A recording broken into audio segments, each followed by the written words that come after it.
The following presentation was recorded at the 2016 SouthEast LinuxFest in Charlotte, North Carolina. It is licensed under a Creative Commons license. For more information about the SouthEast LinuxFest, please visit www.southeastlinuxfest.org. The SouthEast LinuxFest would like to thank the following diamond sponsors in 2016 for helping make these videos possible. Alright, great. Thanks for the technical difficulties, but I think we'll go on moving forward. So I'm going to talk about software patents after Alice. Alice's particular case in the Supreme Court, it was decided about 2 years ago, and the case was about electronic escrow. And so even though the decision didn't really mention software at all, it had huge implications for the patentability of software. So basically, I'm going to cover what Alice means for the U.S. patent system, what Alice did not do, and talk about how that works with the global patent landscape a little bit, and then what we can do as free and open source software developers going forward. So, like I said, Alice was an electronic escrow case. So it's escrow, for folks that don't know or have the joy of not having to do much banking yet, is a pretty old concept where you have one party that intermediaries the relationship between two other parties. So you would say, like, oh, I'm going to owe this person some certain amount per month, but I don't trust them to tell me when and how much. So let's have a third party keep track of this stuff for us. So that's escrow. That's all it is. This case was about electronic escrow. So this is that whole scourge of the on a computer with a regular idea that we've had for a long time. So Alice set up a two-step process, which was a huge improvement over what had been happening before. We moved from a patent system that was designed for physical devices to increasingly more and more abstract ideas. So pharma sort of opened the door where we could patent chemicals and then specific chemicals. One of the pharma tricks is to change one of the dangling inactive molecules and then get a new patent. So this is pretty abstract, even though the function was clearly the same. They would get a new patent on something that probably the patent examiners couldn't see, right? So that kind of opened the floodgates, and we had banking and business method patents, and then finally a huge flood of software patents. So the Alice case set up a doctrine. This is when the Supreme Court decides something that the lower courts have to abide by. Step one was, is there an abstract idea in here? So they said, if you're going to figure out if this is a valid patent, the first thing you have to discern is there an abstract idea in here? And if there is the rest of the patent not anything special, more special than on a generic computer, or over the internet, or on your phone, on a mobile device, something like that. So the Alice doctrine, on the face of it, looked like we would have no more patents on a computer or via the internet, which is great because you had people patenting, like I said, banking relationships, all kinds of different things. So we're going to talk about the impact that Alice had on the U.S. patent system immediately after the decision came down. It was June of 2014, July 1st to August 15th, 830 patent applications were withdrawn. These are patent lawyers that had written vague, broad patents that essentially boiled down to blah, blah, blah, boring, abstract idea, something we've been doing forever, comma on a computer or comma via the internet. And then they saw the Alice case and they were like, let's not spend like the 20 grand to push this one through the USPTO since it's probably going to be a bogus patent anyway. The immediate effect was that suits being brought were down by about 40% in that first year. I think it's going to probably bounce back. We don't have good numbers yet from 2015. Unfortunately, the SouthEast LinuxFest always takes place in the middle of court activity, so you guys get to hear like kind of what's about to happen and what happened last year. This is a fantastic visual representation of places where the Alice doctrine was invoked in the first year after the case. So this 51% is abstract idea implemented on a generic computer. So in 51% of the cases where the Alice doctrine was brought to bear on the case, they said, yeah, you're right. That's just a generic idea on a generic computer. That's not patentable. This is fantastic. This is a huge, huge change from what was happening before. So for many, many years, patent writers were taking the idea that was abstract and then tying it to the physical world by saying it works on a computer. That was their like, oh, this is what I mean by is or whatever. Like their sort of, what's the word I'm looking for? Like rhetorical game that they would play. Again, sorry about the font. In total of about 286 of the 345 patents or patent applications that when they talk about Alice, it means 83% almost of these were tossed out. So that's pretty exciting, 83%. It's a lot. That's like 4 out of 5 patents. So before I go on to you might have already guessed, this is a little bit of a good news, bad news talk, right? So let's go ahead and enjoy the good news for a little bit. So a few of the things that the court's knocked out. This one is Digitech Image Technologies versus electronics for imaging. So this is the magic patent here was one data set plus another data set combined to make one single data set that produces an image is a patent. And the court said, nope, it's not anymore. This one is 2 companies that do bingo online, which I don't believe there's so much money in bingo online, but apparently there is. And so there was a lawsuit, and the court said, like, bingo is not new. Bingo online is not patentable. This one is a company that tried to sue Google, that's some cojones, right, for creating a contractual relationship online. And the courts are like, yeah, no, a contractual relationship is not new. Putting it on the internet does not make it a patentable idea.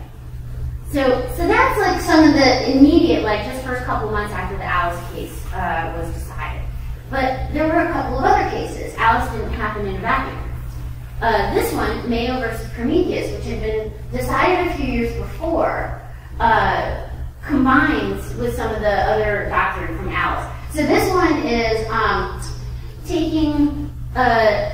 putting a drug into a patient and then measuring the level of that drug in their system and then adjusting the dosage accordingly. And the courts are like,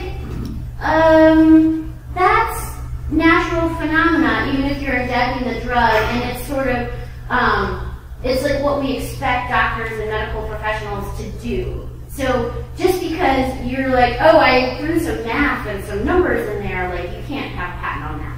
Plus this one is a real David and Goliath case. It's like a huge pharmaceutical company suing this little neighborhood clinic, and they're like, no, you should be paying us a couple of $100s for your indigent patients to get this medicine that they need.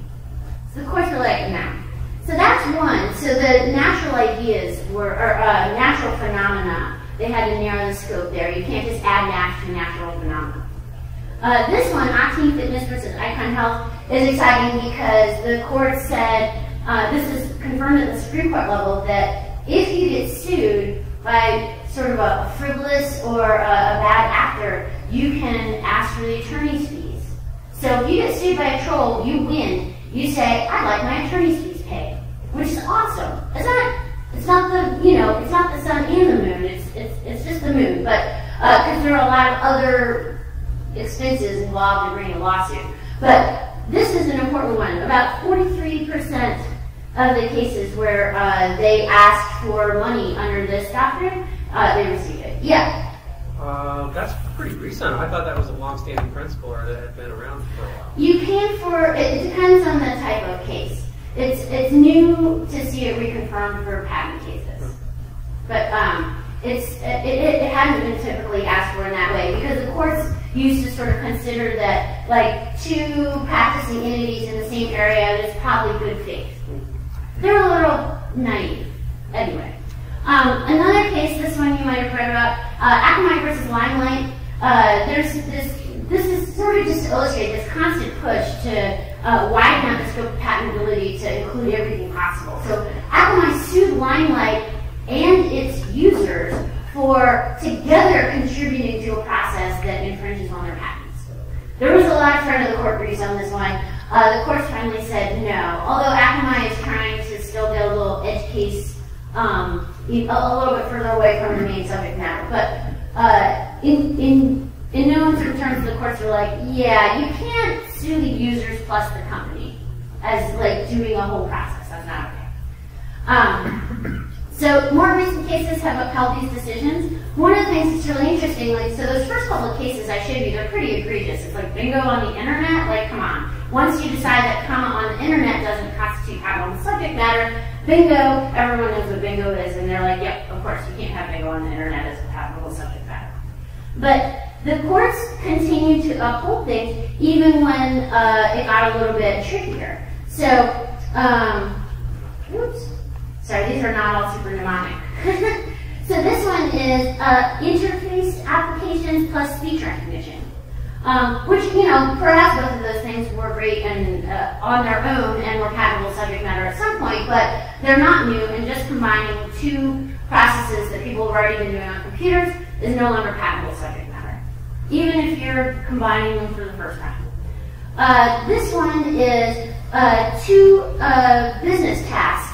So it's taking a look at the demand for a particular item and then adjusting the price accordingly, which is already a little hinky, but it's also not patentable subject matter.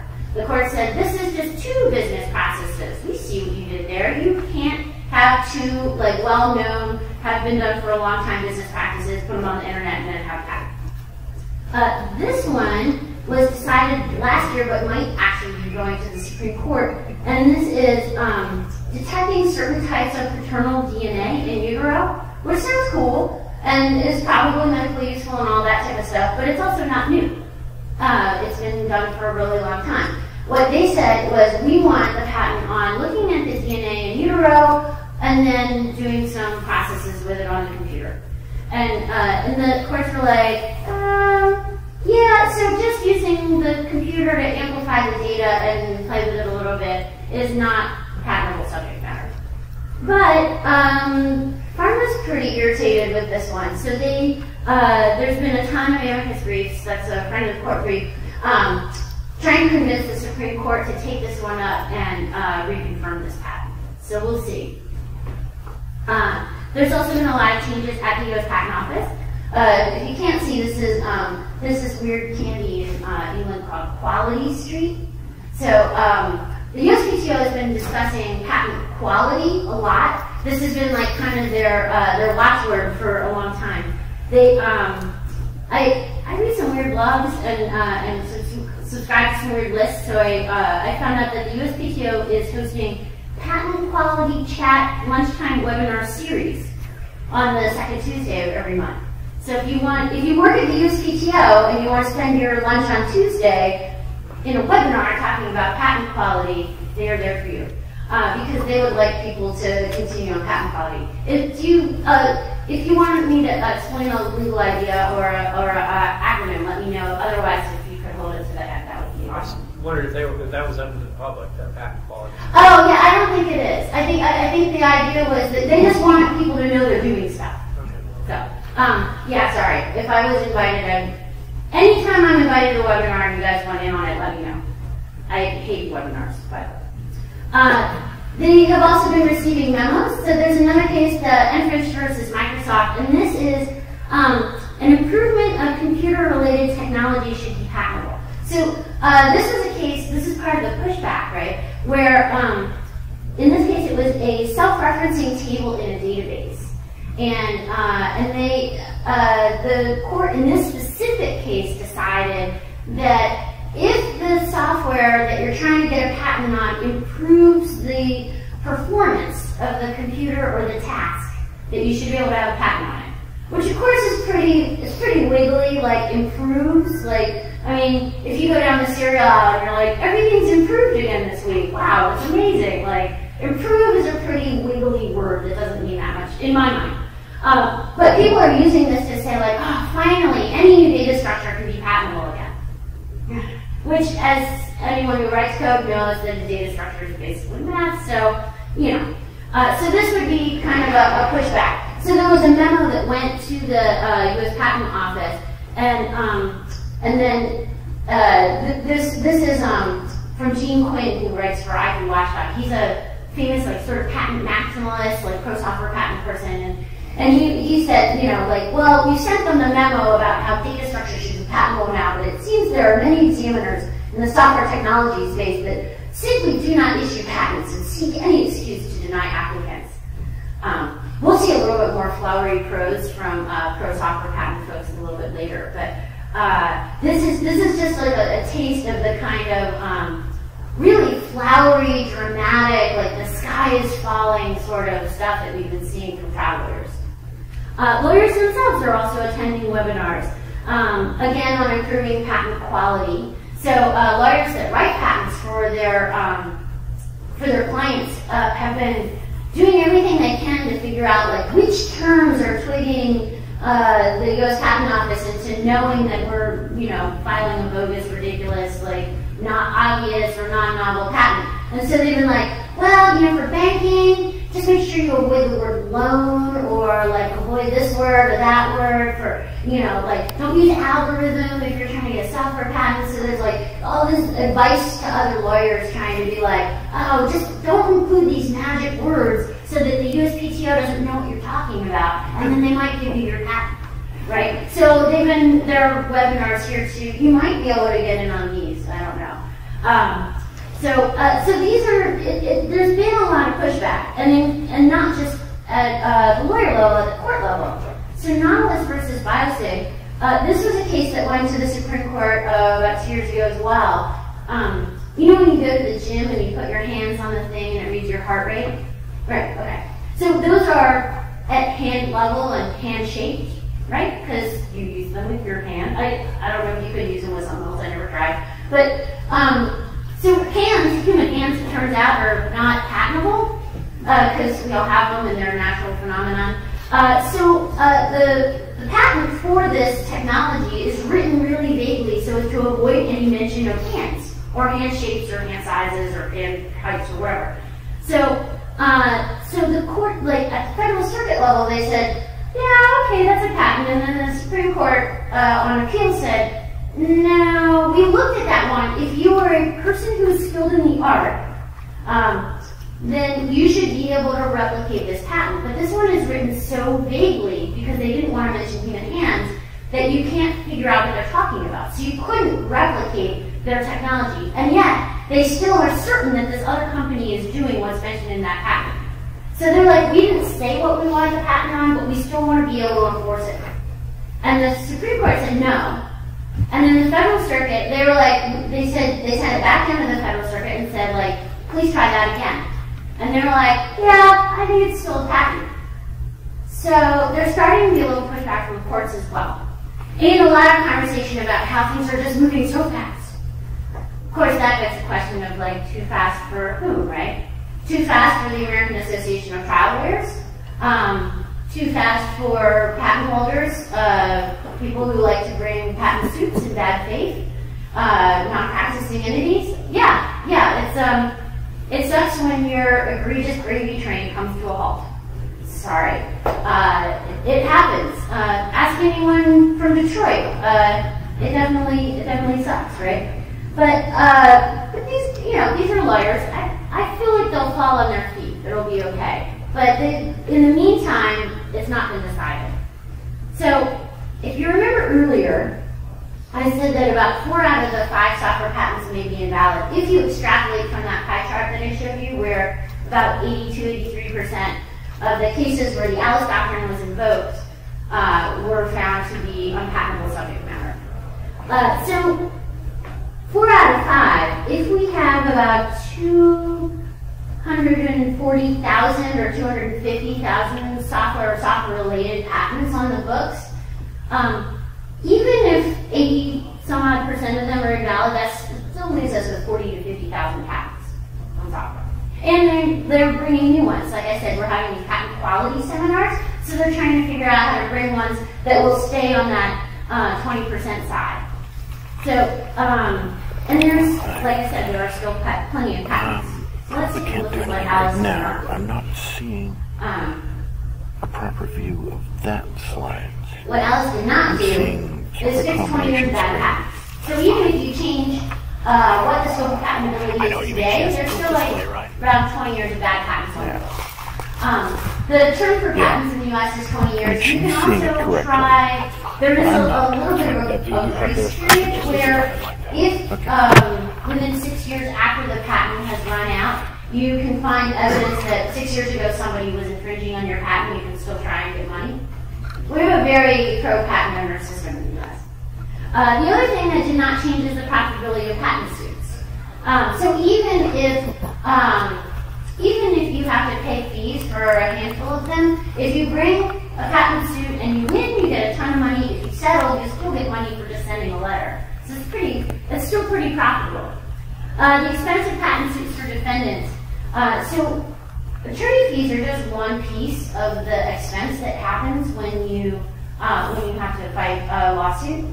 The other thing that is really, really expensive is something that's called discovery. So once you decide to go to court with another entity, they send you a note asking for a ton of documentation as part of the lawsuit. And when you ask for an egregious amount of discovery, it's called discovery abuse. But it's very wiggly. It means like the judge has to kind of pay attention like to something that isn't really going to be his or her job for another month, another 6 or 8 months. And so discovery abuse is pretty common, and especially when what you're trying to do is get the person you're suing to just settle. Just freaking settle. Give me money for just sending a letter. I spent 50 cents and I really want you to just write a check.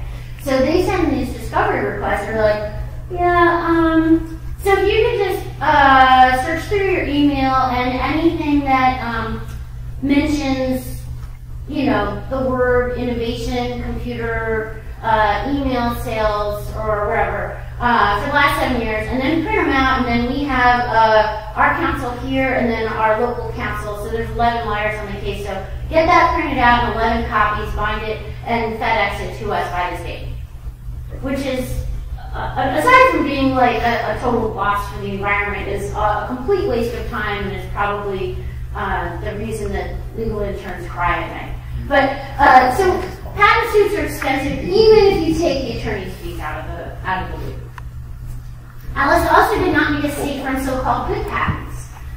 So, like I said, there's still another 40,000 to 50,000 patents on the books, and you can still be sued on those. Whether you're actually doing the thing or not, who knows?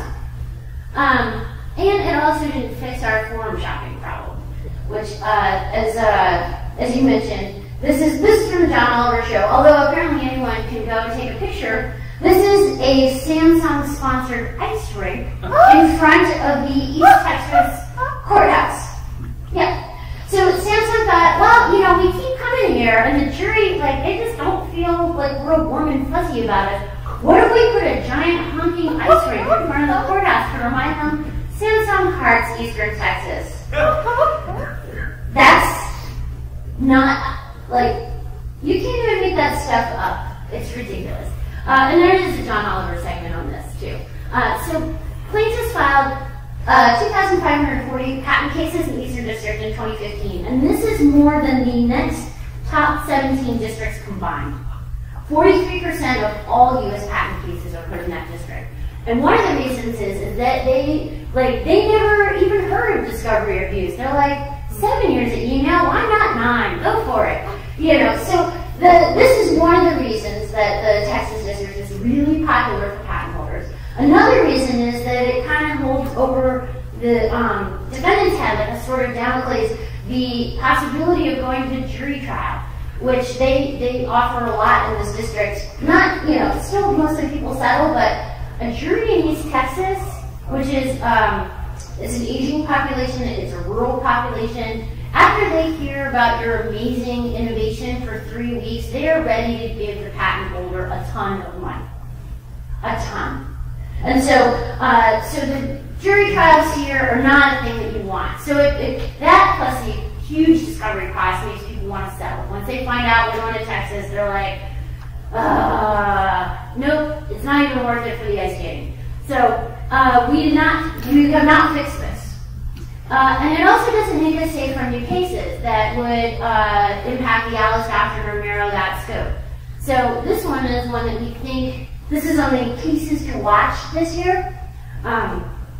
So, who's ever watched a cartoon? Everybody? Okay, great. So, when cartoon characters move their mouths, like, they go from like a to which is represented from like 1 to 0, like a fractional amount. And so what animators do is they assign a value to words and sounds in the language that they're working in. And then they kind of automate the movement of the mouth so that it looks, not uncanny, but sort of normalish for, for a talking dog.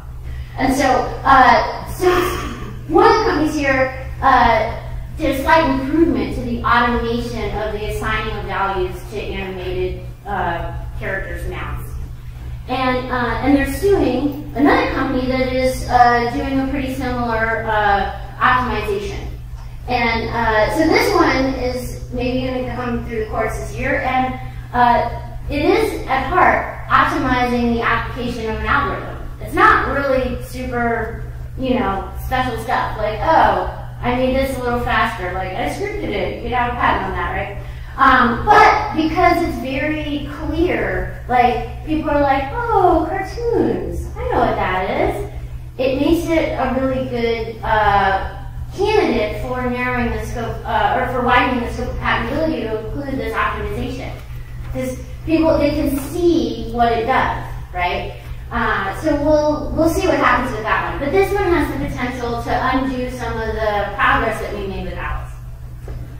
And then finally, a lot of legislation has been proposed, but none has been passed since to get at some of this thing.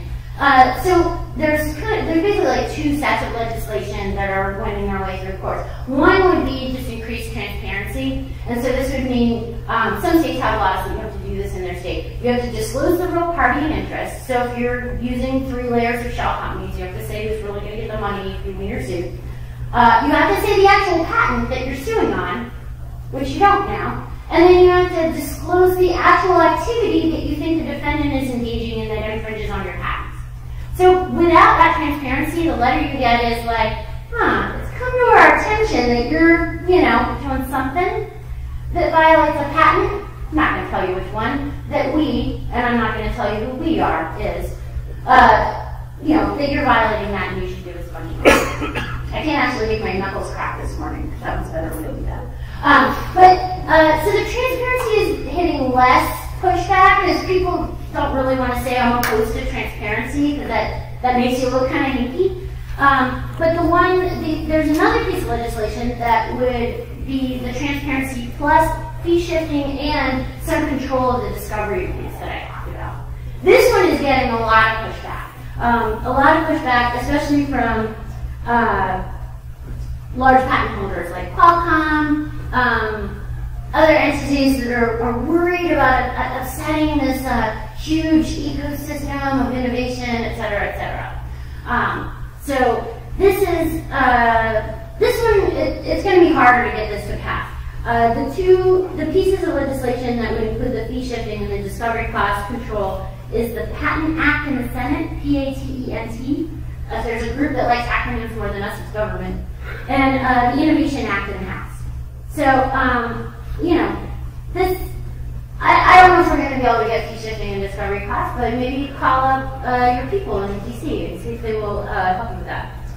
There's also been a lot of kind of histrionic hand-wringing around this, like, oh, we're changing the stuff, we're dismantling innovation, we're leaving inventors out to dry, blah, blah, blah, blah, blah. This one's actually, I'm going to just share this one because it's pretty spectacular. Disaster survivors and even people who just hear about a disaster are often first overwhelmed by it. Then they can only rationally process its significance after some time. This is a patent lawyer talking about the Ariosa versus Sequenom case. That was the in utero DNA one. And he's saying, I mean, I'm sure he makes good money. It's probably a significant amount of his income that is at stake here. But disaster survivors? So this is who we're up against. We're up against trial lawyers who, they're trained in rhetoric, they're trained in woo juries and probably clients. And this is the kind of conversation that they're having on patent trial lawyer logs.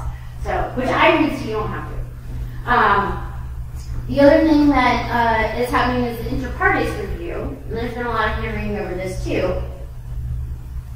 This is a provision from the American Invents Act that was passed a couple years ago that said anyone who sees a patent that they think should be invalidated can ask the USPTO to take a look at it. You have to do some paperwork. It's not, you don't just tweet at them. Otherwise, I think their creditors here would be ridiculous. But inter partes review, so you can just be a regular citizen. And in fact, there is one guy in particular who got really pissed off about pharma. I can't imagine why, but has been filing inter partes review requests for pharmaceutical patents. And the pharmaceutical industry is so mad at this guy. They're like, you're just a regular person. And he's like, you have become my hobby to like take you down, So for folks who don't know, this is the guy who increased the AIDS medication price by 5,000%. Just kind of one example of the super egregiousness of the way that the pharmaceutical industry is allowed to behave under the current patent system. So the inter partes review, people have been bringing up. Let's see, this one is MCM versus HP. So this is error correction for flash memory. And so this company sued HP, and the courts were like, no. And then MCM had this idea, they're like, we're taking this all the way to the top. I want the courts to decide if IPR is even constitutional. And there was like, so that was, I'm sure their lawyers made a lot of money trying to figure out how to construe this as unconstitutional. They lost in December. The Federal Circuit was like, yeah, nice try, but no. But that one was pretty ridiculous. It was like, but there is another case coming through. This one is GPS plus a speedometer to see if you're behaving within the local speed limit. I don't know who they think is going to pay for this. This is like, oh, you're going to pay for the wall, or the speedometer that tattles on you when you go over the speed limit. Maybe. But on January 15th, the Supreme Court agreed that they'd hear this one. And the thing that is at stake here is the Patent Trial and Appeal Board. When you bring an inter partes review request, there's the office within the U.S. Patent Office, the Patent Trial and Appeal Board, PTAB, hears the case. And so in this one, they were saying, it seems like the Patent Trial and Appeal Board is just using like all kinds of information to decide whether or not something's patentable. And that's not cool. They should just be using the prior art that's described in the patent. No common sense, no like understanding how the world works, or reading Wired occasionally. No. They should only be looking at the prior art that the patent holder has provided. So, and the Supreme Court said they hear this one, so I don't know what they think they're going to do there. But that has the potential to disperse some of the progress that we've made with Alice as well, and the good that we were able to do with the IPR process. The other thing that has happened with all of these different things going on is that Big Pharma and Big Software finally decided that maybe they should be buddies. I don't know which one is which. That's, you can decide for yourself. But so they've been lobbying together against fee shifting, against attempts to control discovery costs, and against IPR being available to regular people. So there's been this sort of alliance at the top end, which is formidable because it used to be that pharma and software thought like, oh, our interests are totally different, but not anymore. So now we're going to go on to the global patent landscape a little bit. So this one, people know what NAFTA is, the North American Free Trade Agreement? Okay. So Eli Lilly is a pharmaceutical company, and they wanted a patent for a drug in Canada. And Canada said, like, you kind of already had a patent on this drug. And they're like, no, we changed one of the little inactive molecules, or like the shape of the pill or something like that. And Canada's like, yeah, no.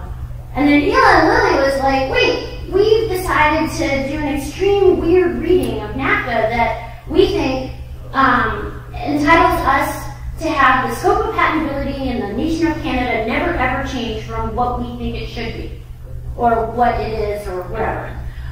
So they're suing Canada for not giving them this patent, which they can. NAFTA says that you can bring these kinds of cases in an investor state dispute settlement court, which is the ISDS. I don't know who those people are, shadowy figures way above my pay grade, but this is a pending case right now where an international court that I don't know anyone who's seen them is going to decide whether Canada has the right to define their own scope of patentability, or if they have to let businesses decide that for them, what they think they read in NAFTA. And this is important because we're also considering signing another one of these with the Trans-Pacific Partnership. So this would be, this is basically everyone in Asia, Australia and Canada, except for China. Basically everybody wants to be able to collude except for China. Anyway. But it's, this one, if it passes, it has more specific language in it about like intellectual property and expectations under those kinds of laws. So that if this passes, it would freeze the scope of patentability. It has the potential to freeze the scope of patentability in the US, which is already, you know, like I said, pre-maximalist, and maybe drag it back a little bit to before the Alice Doctrine. So this is bad news. I told you it was going to be a good news, bad news talk, right? Sorry. The other thing that's been happening in the global patent landscape is that we started a thing, and now we're big in Asia. So countries in Asia have been patenting, like, there's like 10 years of them sort of like, why do you keep sending us these sweet letters and making us come over? What? Oh, wait, we could make our own patents? Yes. So, exponential increase in patenting in Japan, China, Korea also, which is a little bit smaller. But it looks really similar to the earlier patenting in the US when we decided to start patenting software. A lot of the Chinese patents tend to be a little bit more firmware, hardware, software, like tangled up together type of thing. But they're pretty broad, they're pretty vaguely written, and China's pretty serious about the home team advantage. So if you get sued as an American company in China, you should not expect to win. Yeah. So this one, sorry, that's really hard to read with the font. But there is a whole paper on this, Made in China, how Chinese innovation is changing the patent landscape. If you are interested in that, or worried, or you like to keep yourself up at night worrying about other stuff. European software patents. I often go to Europe and they like to say like, no, we don't have software patents. It's like the smug is so palpable. But it's not true. They definitely have software patents. What they don't have is an overarching system that sets the scope of patentability for all of the European Union nations. They have a scope of patentability that is different in every single country and also day to day, depending on which judge you talk to. And they did just grant, in Germany, they just granted a patent to image stream. And this one is, let me see, this one is basically optimizing displays on a computer for the way the human eye works. So it's against natural phenomena like eyes. We know how those work. And then we made a display on a computer that, optimizes for human eyes. As if you would optimize them for anything else. I don't know. Like I said, I'm sure this is like probably a huge verbose patent, but I'm trying to give you the gist of it. But this was just granted in Germany, where they're like, oh, we don't have software patents. Oh, yes, you do. So let's go. The long and short of it. What can we do? In the short term, I work at the Open Invention Network. We run a global defensive patent pool. I work there, but and we could use them in more areas. Like I said, as the Chinese patenting starts to be more like hardware software, we'll probably use them in the hardware area. But this is basically a free cross license and an agreement to not sue every other member of the pool. So the idea is just less suing around like Linux, GNU, and Android, and a lot of the dev tools that we use on top of that. So, and this is free to join. The idea is if we're all going to collaborate up and down the stack, it's kind of stupid if we waste a lot of money suing each other. Basically, everyone in here would rather hire more Linux developers instead of Linux lawyers. Although I probably know the handful of Linux lawyers are actually awesome. But they're usually not in-house counsel, unfortunately. The license and transfer network, this is for much bigger companies that have like some patent holding, where you sign an agreement saying that your patent is only valid when used against practicing entities, so you can't sell your patent you can sell your patent to a non-practicing entity, but they can't sue anyone else in the network. So they maintain this license to not be sued by a non-practicing entity. And that's described by any company that gets more than 50% of its revenue from patent infringement cases. So, and this is definitely like kind of a little bit of a halfway, but there is definitely, so there are people who are like, software patents, burn the whole thing to the ground. Then there are people who are like, you know, well, let's just get them out of our space. And then there are people like, well, I'd like to be able to sue when it's like really good and like a quality patent. So this kind of speaks to that niche. The other thing you can do is defensive publishing. If you don't want to add to the sum total of patents in the world, you can publish prior art with USPTO and say, I invented this, I want anyone to be able to use it and not get patent on it. And they can't get patent on it either. So you can do that. So if you've invented something but you don't want to have a patent because you don't intend to do any patent infringing cases, you can publish it defensively. And we can help you with that either way. You can also push your workplace to embrace defense instead of offense. It's really hard once a company starts doing the offensive patent cases because their board is like, oh, hey, what's this new revenue stream? We should do more of that. That's great. Like just a couple of people in the legal department, you get like millions of dollars. That's amazing. And then before you know it, you're hiring more lawyers, you're bringing more suits. So if you have that kind of pull at your workplace, push them to embrace the defense instead of the offense. And then long term, we could stop the Trans-Pacific Partnership Agreement. That would be awesome. These are just two of the nonprofit organizations that are working on this from the tech standpoint.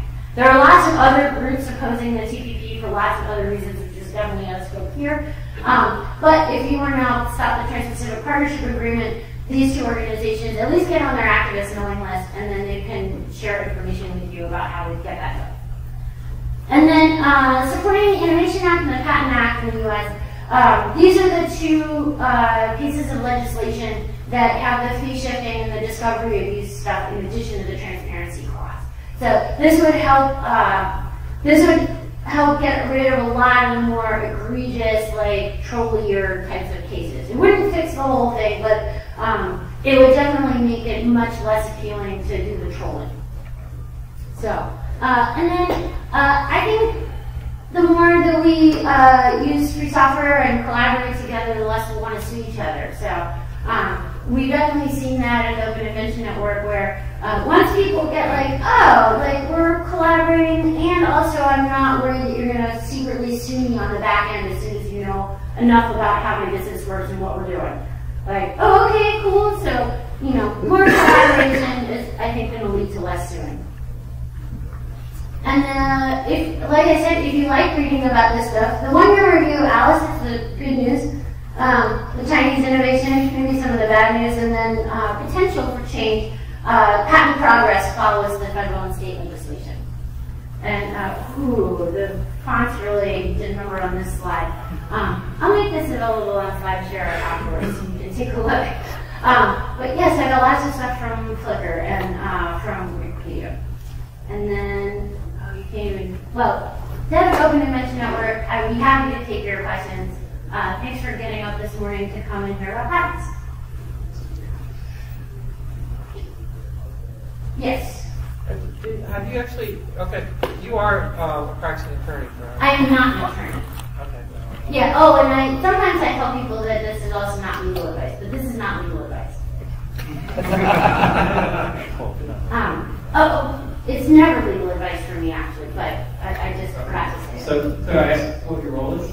Yeah, so basically I translate between lawyers and developers. So we have lawyers at Open Invention Network, and they're like, cool, this is what developers need to know for this year. And then I break that down into this so that you can have just the highlights that you actually need. Okay, I'll talk to you after the talk. Okay, oh yeah. No, this is, never ask about your company's ongoing litigation or your friend's company's ongoing litigation in a public setting. So, yeah. Can you talk a little bit about Oracle versus Google? I could, although it's really outside of scope, because this is about patents, and that one's not so much about patents as it is about copyright law, which is separate. And I think the courts did the right thing. I think what Oracle was proposing would have been pretty disastrous for the way the free software community behaves. And I think it was pretty disingenuous of them to pretend that they're like, the GPL, like that's just gravy on top of regular copyright. We're going to behave like that's regular copyright because we bought it. And it's like, oh, yeah, you're just going to ignore like 20 years of the community agreeing what that means. So I thought it was weaselly, and I think of course is the right thing. But like that's my personal opinion, not OIN's opinion, because we don't usually take a position on copyright law. How much longer will Microsoft be able to collect on Android patents? That's a really good question. How long will Microsoft be able to collect on Android patents? So a lot of those are coming up, and people are choosing not to renew their licensing agreements with Microsoft. Which is interesting because they're still collecting those, and then on the other side they're like, Microsoft hearts Linux. And it's like, really? It would be nice if you stopped sending those, kind of mafioso-esque licensing agreement requests, because that doesn't feel like love. But, what do I know? So yeah, it depends. I think that gravy train will eventually stop, but I think it'll still feel like it went on for way too long. So. Quick question for you: are there any other organizations like yours similar to the Open Network? Are there other organizations similar to the Open Invention Network for other spheres? Yeah. No, not yet. I occasionally talk to people and they're like, oh, we could really use that in semiconductors, or we could really use that in hardware, we could really use that for blockchain or whatever. But none of those areas have decided to do a defensive patent pool yet. Although I'd love to see lots more defensive patent pools. It's just the agreeing to not sue each other. It's huge. It's huge.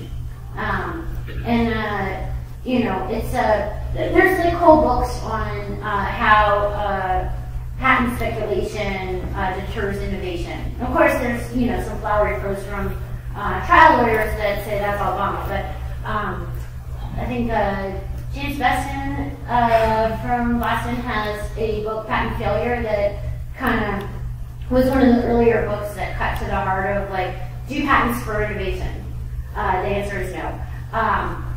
From his book, and there's a lot of stuff to that, and I suspect it's the case not just for software, although software is particularly egregious because it's very hard to know when you, like, if I build a pitchfork and you build a pitchfork and we both look at it and we're like, that's the exact same pitchfork, it's really easy to figure out that you or I have infringed on one another's patent.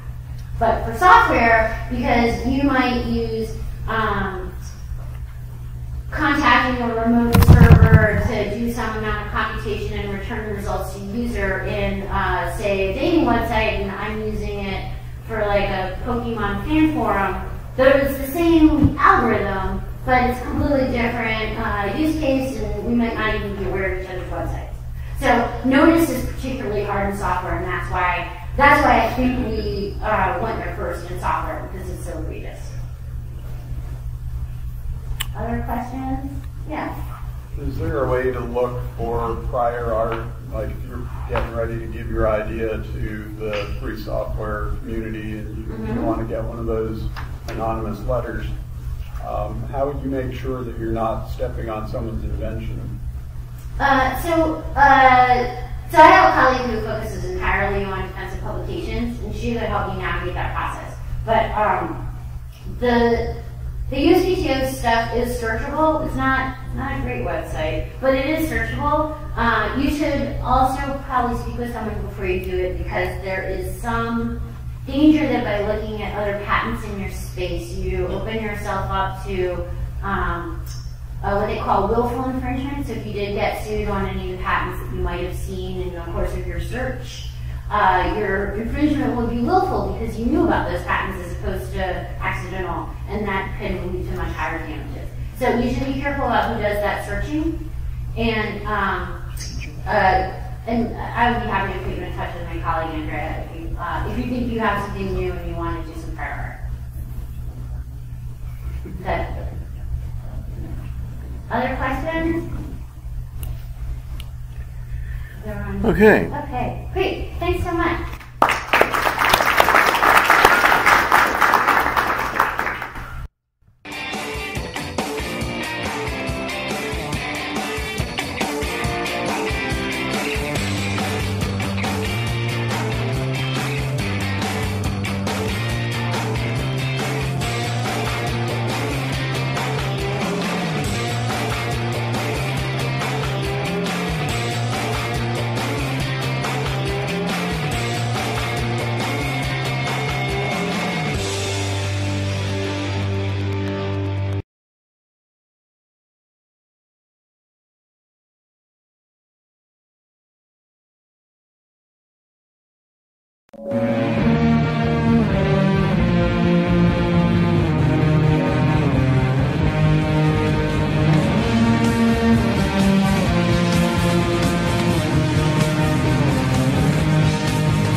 When we were trying to name Google, we actually went through thousands of names. The name of the company has now become its own verb in the dictionary. Let's Google it. You can Google it. Work the Google on the internet machine. 6 simple letters on a plain white page. Being able to do searches in any language about any country. When you're putting in a question, they'd finish your question for you. We have been working on organizing the world's information. Our goal is to digitize all the books. Today, Google announced Gmail. Email for everyone for free. Google is mapping the entire world to make it more accessible to people everywhere. Google is jumping into the mobile market. Android was built as an open platform for everyone to use and build on. This is Chrome. It's a faster, safer browser for the open web.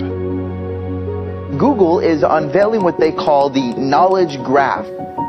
We needed to understand the world the way you and I do, as objects and relationships between objects.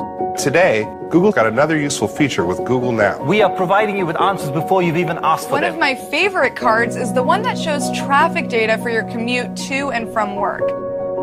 Think about how far Google has evolved from the 10 blue links.